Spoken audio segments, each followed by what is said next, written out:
Right ఇక bulletin లో breaking news చూస్తున్నాం. కోకాపేటల భూములైతే మరోసారి రికార్డు సృష్టించాయని చెప్పాలి. కోకాపేటలో చూసుకుంటే ఎకరం ల్యాండ్ అయితే 100 కోట్లనైతే అమ్ముడుపోతుందని చెప్పాలి.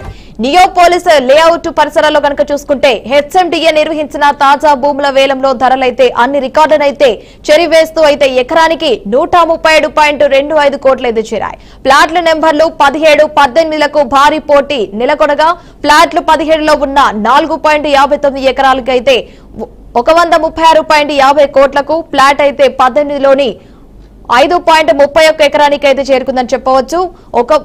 ముఖ్యంగా చూసుకుంటే 137.25 కోట్లకైతే హామర్ కొట్టిందని చెప్పాలి. మొత్తంగా చూసుకుంటే 9.90 ఎకరానికి అయితే హెచ్ఎండిఏకి 1,03,055.33 కోట్లు భారీ ఆదాయం అయితే లభించిందని చెప్పాలి. ఈ నేపథ్యంలో భాగంగా కోకాపేటలోని మిగిలిన భూములనైతే నవంబర్ 28న మరో విడతనైతే వేలం ద్వారా విక్రయించేందుకైతే ఏర్పాట్లు కూడా చేస్తున్నారు.